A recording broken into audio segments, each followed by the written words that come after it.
Hello everyone, स्वागत है आप सभी का बेसिक इलेक्ट्रिकल इंजीनियरिंग की ऑनलाइन लेक्चर सीरीज में। एंड हम मैग्नेटिक सर्किट्स पढ़ रहे हैं। एंड आज का जो हमारा टॉपिक होगा वो है इंड्यूस्ड ईएमएफ। मैग्नेटिक सर्किट्स में किस तरह से ईएमएफ इंड्यूस होता है उसके बारे में अभी हम आज डिस्कस करेंगे।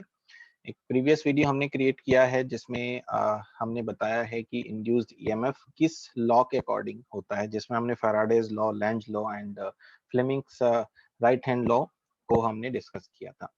राइट, तो let's start with this video. सबसे पहले तो बात करेंगे कि इंड्यूस्ड ईएमएफ क्यों होता है, कैसे होता है, जो हमने प्रीवियस वीडियो में डिस्कस किया था। एक सॉर्ट ऑफ अगर हम उसको ब्रीफ करें तो जब भी किसी कंडक्टर या कॉइल में फ्लक्स चेंज होता है, when the flux linking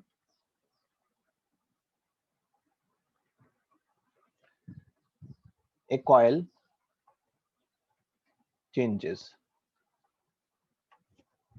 an EMF is induced in it। ठीक है, राइट। अब ये जो फिनोमिना है, ये जो प्रोसेस है फ्लक्स को चेंज करने का, जो कॉइल के साथ फ्लक्स लिंक कर रहा है उसको चेंज करने का जो प्रोसेस है, इसको हम दो तरह से अचीव कर सकते हैं। ठीक है, कैसे? पहला एक तरीका है कि हमारे पास जो कॉइल है या जो कंडक्टर है वो स्टेशनरी मैग्नेटिक फील्ड में रोटेट कर रहा हो, यानी कि the conductor is moved in a stationary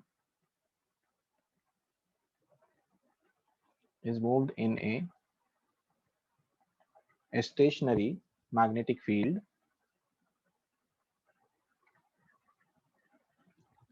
in such a way that flux linking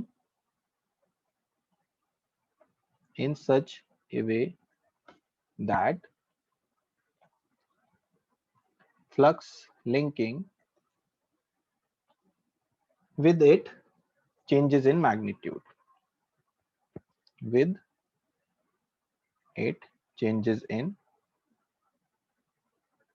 magnitude। ठीक है, what we see is here कि एक कंडक्टर है जो मूव कर रहा है स्टेशनरी मैग्नेटिक फील्ड में। कहने का मतलब ये हुआ कि इस पर्टिकुलर केस में हमारे पास जो मैग्नेटिक फील्ड है वो स्टेशनरी है एंड कंडक्टर मैग्नेटिक फील्ड के बीच में रोटेट हो रहा है with the help of some rotating part. ठीक है, तो इस कंडीशन में हम देख सकते हैं कि जब हमारा कंडक्टर मूव करेगा मैग्नेटिक फील्ड में तो जो फ्लक्स लिंकेज है वो चेंज होगा, because with the help of that rotation that flux will be changed and hence an EMF will be induced here। So in this case this type of EMF is known as dynamically induced EMF। इसको क्या कहते हैं? इसको कहते हैं dynamically induced EMF।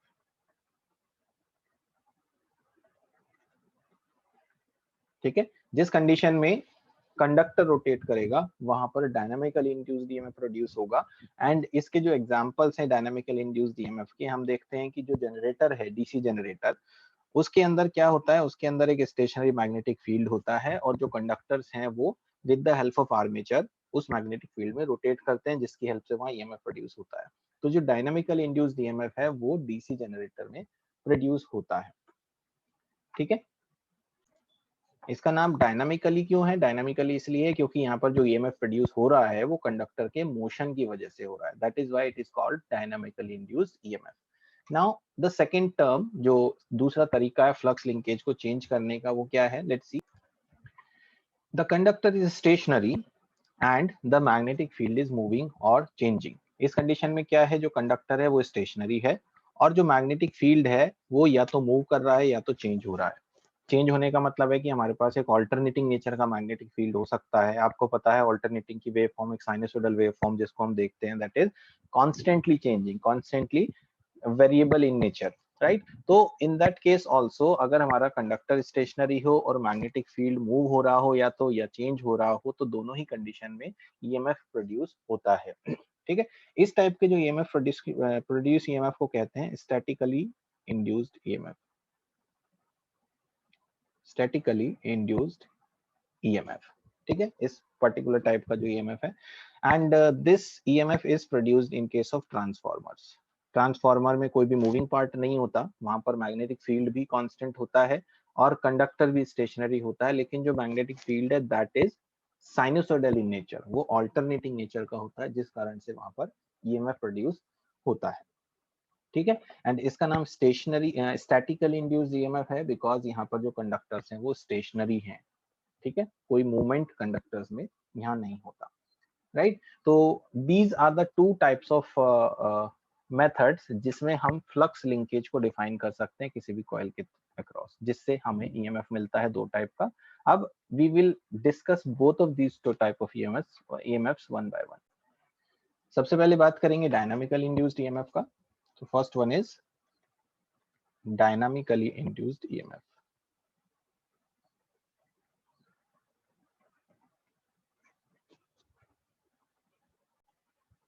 तो dynamical induced EMF को समझने के लिए कंसीडर करते हैं एक मैग्नेटिक फील्ड।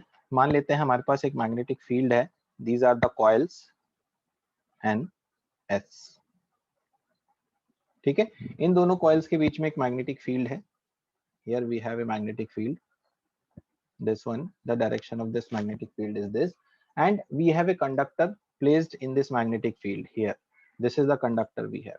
अब हमें क्या करना है, इस कंडक्टर को मूव करना है। एज यू नो कि डायनामिकल इंड्यूस्ड ईएमएफ में कंडक्टर को मूव होना है, तो कंडक्टर के मूव होने के दो यहाँ पर पॉसिबिलिटी है। एक तो ये है कि ये कंडक्टर इस डायरेक्शन में जाए, या फिर ये इस डायरेक्शन में जाए, और एक और पॉसिबिलिटी यहाँ पर हो सकती है, वो ये है कि कंडक्टर आपका किसी भी एक रैंडम एंगल पे इस डायरेक्शन में मूव कर रहा हो।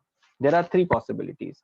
तो अगर हम इस पर्टिकुलर पॉसिबिलिटी की बात करें, दिस वन, इस पॉसिबिलिटी को अगर हम देखते हैं तो यू कैन क्लियरली सी कि the direction of movement of this conductor is in parallel with the magnetic field, and if the direction or movement of this conductor is in parallel with this magnetic field, then there will be no flux linkage. यहाँ पर कोई भी flux cut नहीं हो सकता, because आपका जो conductors है वो मैग्नेटिक फील्ड के डायरेक्शन में ही मूव कर रहा है। दैट मीन्स कि there will be no induced EMF in this case, right.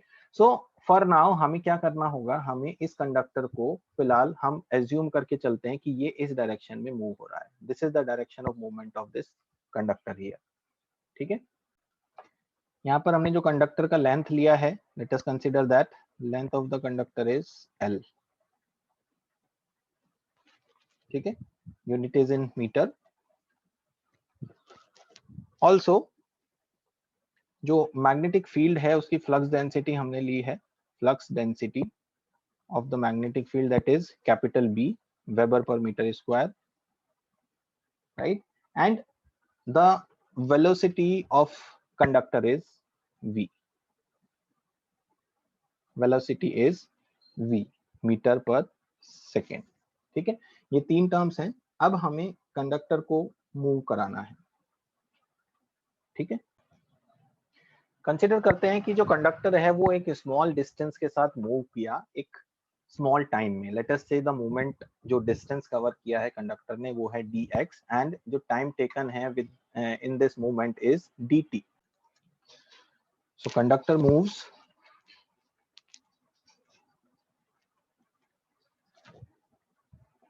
through a small distance, through a small distance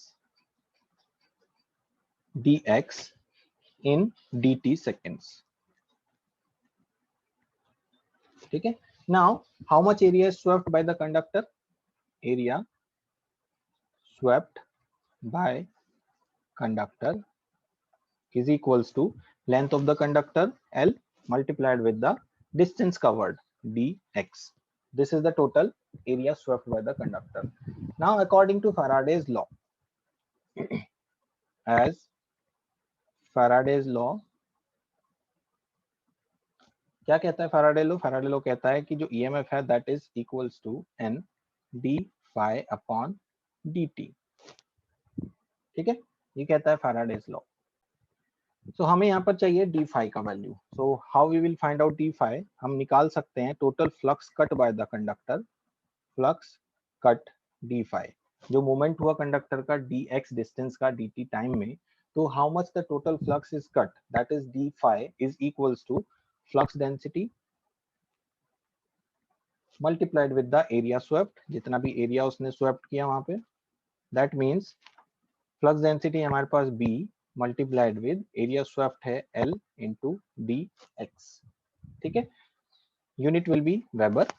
now हम यहाँ पर लिख सकते हैं EMF E is equals to N into BL dx upon dt, ठीक है। Assuming that कि total number of turns is equals to 1 for the coil, जो हमने यहाँ पर कंडक्टर लिया है, हम assume करते हैं कि यहाँ पर n का वैल्यू 1 है, और साथ ही साथ जो dx upon dt है, what we can be this one dx upon dt यानी कि distance upon time होता है velocity v, तो हम कह सकते हैं कि total EMF E is equals to BLV volts, ठीक है। एक ये रिलेशन हमें यहाँ से ऑब्टेन हुआ है, E is equals to BLV volts, right? That means कि when a conductor moves perpendicular to the magnetic field, the total EMF, dynamically induced EMF produced must be equals to E is BLV volts, ठीक है। Now considering the second case, अभी हमने क्या consider किया है, हमने सबसे पहले देखा कि अगर मैग्नेटिक फील्ड के पैरेलल में हमारा कंडक्टर मूव हो रहा है तो EMF प्रोड्यूस विल बी 0, अगर परपेंडिकुलरली मूव हो रहा है तो in that case we have seen the total flux EMF produced is equals to BLV volts. Now considering the third case, if it is moving at some particular angle, तो case number 2 हम ले रहे हैं, जिस condition में हमने देखा कि हमारे पास जो कंडक्टर है that is moving at some angle, तो ये है हमारे पास conductor, now it is moving at some angle like this. तो अगर हमारा कंडक्टर इस पर्टिकुलर एंगल पर मूव कर रहा है तो it will be having two components, ठीक है। कौन कौन से कंपोनेंट, ये जो एंगल बन रहा है, this angle is basically theta, हमारा जो केस है वो कुछ इस तरह से है, यहाँ पर ये आपका जो एंगल है ये थीटा एंगल है, और ये आपका जो कंडक्टर है वो मूव कर रहा है, ठीक है। Now there will be two components, one is horizontal component, one is vertical component. This component will be known as V cos theta and this component will be known as V sin theta. ये दो components यहाँ पर आपको मिलने वाले हैं।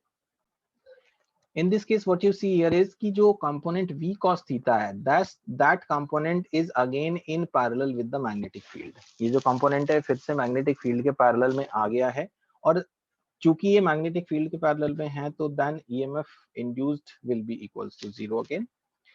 Now because of the second component of V sin theta, so as you can see earlier previous case में आपने देखा कि जब आपका कंडक्टर V वेलोसिटी से एक मैग्नेटिक फील्ड के परपेंडिकुलरली मूव कर रहा था तो आपका जो EMF था वो था BLV volts. Now in this case जब आपका कंडक्टर एक v वेलोसिटी से with some angle theta move करना शुरू कर रहा है, तो because of one component that is v cos theta, दैट EMF produced because of parallel with the magnetic field will be 0, and because of the second component v sin theta, the EMF induced will become equals to BLV sin theta, ठीक है। क्योंकि यहाँ पर जो conductor का movement है वो magnetic field के परपेंडिकुलर में ही कंसीडर किया गया है, जिसकी वैल्यू है v sin थीटा, तो in this case the EMF value will become equals to BLV sin theta, ठीक है। So this much is the magnitude which is found in case of dynamically induced EMF, right? Now the direction of this EMF can be determined by using Fleming's right hand rule, which has been discussed in the previous video, कि हम उसको कैसे वहां पर discuss दिखा सकते हैं कि किस तरह से मूवमेंट हो रहा है। अगर हम देखते हैं कि ये हमारा मैग्नेट है,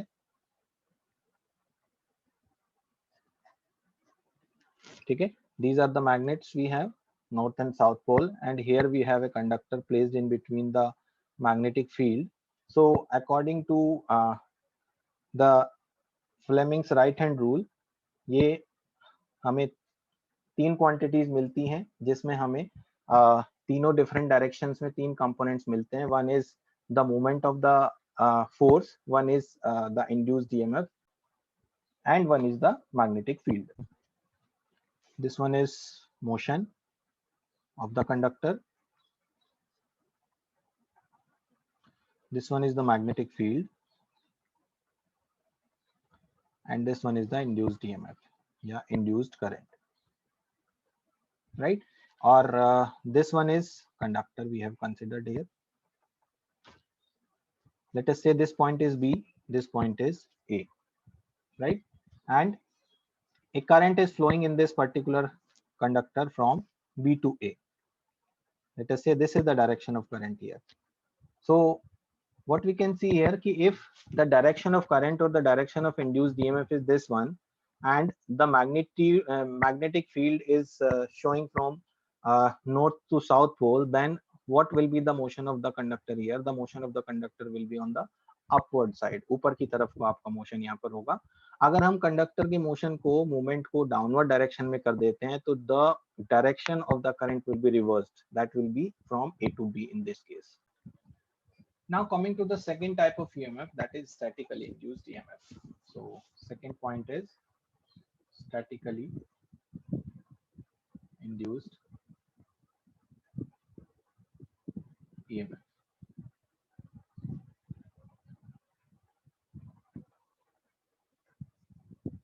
ठीक है, स्टैटिकली इंड्यूस्ड ईएमएफ में हमने देखा कि जब हमारा कॉइल स्टेशनरी हो और मैग्नेटिक फील्ड चेंज हो रहा हो या मूव हो रहा हो, तो जो भी ईएमएफ इंड्यूस होता है मशीन के अंदर उसको हम स्टैटिकली इंड्यूस्ड ईएमएफ बोलते हैं. स्टैटिकली इंड्यूस्ड ईएमएफ भी दो टाइप का होता है. First is known as self induced EMF and second one is known as mutually induced EMF.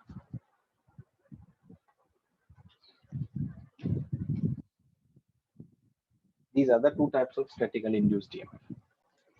So बात करते हैं सेल्फ इंड्यूस्ड ईएमएफ की. सबसे पहले सेल्फ इंड्यूस्ड ईएमएफ, जैसा कि इसका नाम है self induced EMF. Self induced means अपने आप के अंदर ही ईएमएफ जो इंड्यूस होता है उसको सेल्फ इंड्यूस्ड ईएमएफ कहते हैं. अगर सिंपल सी लैंग्वेज में इसको समझा जाए तो जब भी किसी कॉइल में करंट चेंज होता है तो वहां पर मैग्नेटिक फील्ड, जो मैग्नेटिक फ्लक्स है वो भी चेंज होता है और उसके कारण से उसके अंदर एक ईएमएफ इंड्यूस होता है कॉइल के अंदर. उसी को बेसिकली सेल्फ इंड्यूस्ड ईएमएफ कहते हैं. So here it is what we have just discussed. When current in a coil changes, the magnetic flux linking the coil also changes and hence EMF is induced, and this EMF is called self-induced EMF. Let us consider a coil to demonstrate this EMF. हमने coil consider की. Here we have a coil, right? इसके अंदर एक magnetic flux है. Current is flowing from this direction and this is the magnetic flux with dotted line. यहाँ पर हमने coil consider की है जिसमें करंट फ्लो कर रहा है और एक मैग्नेटिक फ्लक्स है जो कि चेंज हो रहा है. ठीक है, तो वहां पर एक ईएमएफ इंड्यूस होता है जिसको हम रिप्रेजेंट करते हैं E is equals to n d∅dt. यहाँ पे जो n है वो number of turns of the coil होते हैं. Number of turns of the coil. ठीक है, d∅dt हमारा rate of change of magnetic flux है जो कि कॉइल के साथ लिंक कर रहा है. ठीक है, the direction of this self induced EMF can be always taken as in opposite direction to the cause, that is the rate of change of flux according to the Lenz law, right? So क्योंकि जो magnetic flux है वो current के ऊपर depend करता है, that is directly proportional to the current. तो हम यहाँ कह सकते हैं कि जब भी किसी कॉइल के अंदर करंट चेंज होगा वहां पर सेल्फ इंड्यूस्ड ईएमएफ प्रोड्यूस होगा, इंड्यूस होगा, जो कि चेंज ऑफ करंट के अपोज में रहेगा according to the Lenz law. Like क्योंकि अभी तक हम जो बात कर रहे थे कि rate of change of magnetic flux के अपोज में ईएमएफ इंड्यूस होता है, because till now we are taking the cause of rate of change of flux, but now since the EMF the magnetic flux is depending upon the current, that simply we can say कि the rate of change of current is responsible for the self-induced EMF, and hence according to Lenz law the EMF will be in opposite to the rate of change of current here. ठीक है, we can write this particular thing here as, so here it is which we have just discussed, that the direction of self-induced EMF is always oppose the cause responsible for induced EMF, that is according to the Lenz law. Here it is the change of current in the coil. So we can say when current in a coil changes and EMF is induced in it which oppose the change of current in the coil. ठीक है, ये जो property है किसी भी coil की, जब उसमें EMF इंड्यूस होता है तो वो चेंज ऑफ करंट का अपोज करता है, इस प्रॉपर्टी को हम क्या कहते हैं? This is called self inductance और simply the inductance. So here it is, the property of this coil is known as self-inductance or simply the inductance. One thing which is important here is that कि जो self-induced EMF है वो current को change होने से prevent नहीं करता है, वो उसको सिर्फ delay करता है. As आपने पढ़ा होगा सभी ने कि जो इंडक्टर है वो इंस्टेंटेनियसली करंट को एक्सेप्ट नहीं करता, वो कुछ देर बाद एक्सेप्ट करता है. आपने एसी सर्किट में भी देखा कि इंडक्टर में करंट हमेशा लैग करता है. तो all these reasons are because of this self inductance or simply we can say the inductance. ठीक है, इसी प्रॉपर्टी के कारण वो सारी चीजें वहां पर होती है. डीसी सर्किट्स के केस में आप देखते हैं कि जब भी किसी इंडक्टेंस के थ्रू आपको करंट फ्लो कराना है and as soon as you switch on the current, जो करंट का वैल्यू है वो 0 से मैक्सिमम वैल्यू की तरफ को धीरे धीरे ग्रेजुअली इंक्रीज होता है और after some time it attains the steady state value. Right, आप उसको सिंपल ग्राफ के थ्रू अगर समझना चाहें तो यू कैन सी कि जो इंडक्टर के थ्रू करंट का वैल्यू है दिस राइज लाइक दिस. ठीक है, after some time it becomes constant. तो ये जो डिले हुआ है, this much is the time which has been delayed with this self inductance. यही कारण है जिस वजह से आपका यहाँ पर सेल्फ इंडक्टेंस के कारण से डिले हो रहा है. This is current, this is time T. दूसरी चीज हम यहाँ पर अभी तक पढ़ते हुए आए हैं कि सेल्फ इंड्यूस्ड ईएमएफ सिर्फ तभी हमें मिल सकता है जब वहां पर रेट ऑफ चेंज हो. अगर रेट ऑफ चेंज नहीं है तो वहां पर ईएमएफ भी नहीं होगा. इसका मतलब ये है कि जब भी कॉइल से करंट चेंज होगा सिर्फ तब आपका सेल्फ इंड्यूस्ड ईएमएफ पिक्चर में आएगा. जब करंट आपका स्टेडी हो जाएगा, यानी कि इस पर्टिकुलर ग्राफ में भी आप देख सकते हैं ये जो वैल्यू है इस पर्टिकुलर टाइम के बाद जहां पर वैल्यू कांस्टेंट हो जाती है, तो उस पर्टिकुलर टर्म के बाद आपका rate of change of current will become 0, यानी कि स्टेडी करंट हो जाएगा. And since the current has been steady that simply means कि there will be no EMF induced, यानी कि हम कह सकते हैं कि self induced EMF will be 0 in this condition. ठीक है, so the self inductance can be defined as the property of a coil that opposes any change in the amount of current flowing through it is called self-inductance. Right, now we will find out the expression for the self-inductance L. L का हमें एक expression derive करना है यहाँ से. तो उसको derive करने के लिए हमारे पास यहाँ पर EMF का relation है according to Faraday's law. हम लिख सकते हैं E is equals to N d phi upon dt by Faraday's law. ठीक है, further it can be written as d upon dt into n phi. right, now चूंकि जो magnetic flux है वो करंट के ऊपर डिपेंड करता है, so the magnetic flux linkage will be proportional to the current I. Since magnetic flux is due to the current in the coil, hence flux linkage n phi will be proportional to the current I. So what will be the formula now? This will become E is equals to, जो हमारे पास था d by dt of n phi will become proportional to di upon dt, or further we can say it as E is equals to a constant multiplied with di upon dt, and further it can be written as E is equals to L di upon dt. तो यहाँ पर जो value of L है this is basically called the self inductance.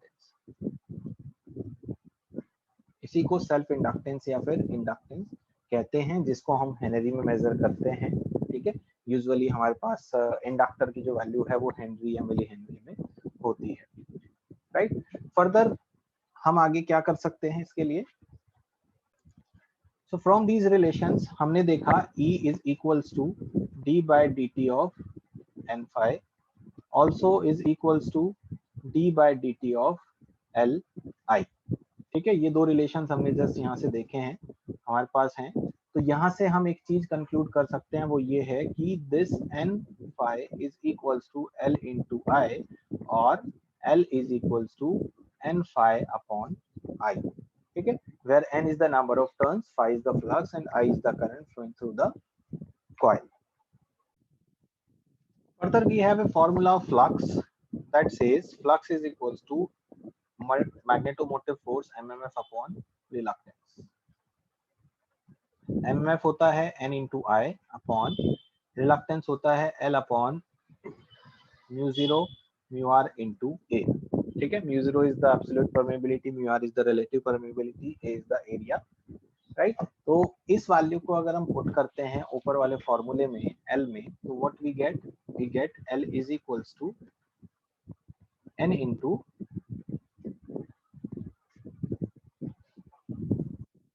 phi upon I. phi है हमारे पास flux n I upon L upon mu 0 mu r into A upon I. यहाँ पर I से I कैंसिल हो जाएगा, हमें मिलेगा n into n A mu 0 mu r upon L. ठीक है, और we can say L is equals to n square A mu 0 mu r upon L. ठीक है, अब अगर यहाँ पे इस पर्टिकुलर फॉर्मूले को थोड़ा सा हम चेंज करें, इसको कर देते हैं n स्क्वायर अपॉन ये जो टर्म है A mu 0 mu r, इसको हम नीचे ले आए अगर L के, तो we get L upon mu 0 mu r into A, and since L upon mu 0 mu r into A is nothing but the reluctance, तो हम कह सकते हैं कि the self inductance is equals to number of turns square upon reluctance. ठीक है, तो this is how we can find the value of self inductance, which is directly proportional to the square of the number of turns and inversely proportional to the reluctance. We can say L is proportional to the n square and inversely proportional to the reluctance. ठीक है, तो this is about the self inductance and self induced EMF. Okay, so that's all about this particular video.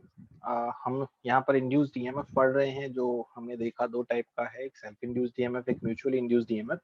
so far we have just covered self induced EMF, right? So mutual induced EMF के लिए हम next video को release करेंगे, तो in that video we will explain in detail the mutual induced EMF, right? So till then, stay tuned to the channel and keep liking and subscribing the channel, right? And if in case you feel any doubt, any problem, you can post your comments in the comment box, okay? And if you further need any video on any special or particular topic, so you can ask for that also. We will definitely try to create the video on that particular topic, right? So thank you so much for watching the video. Thank you.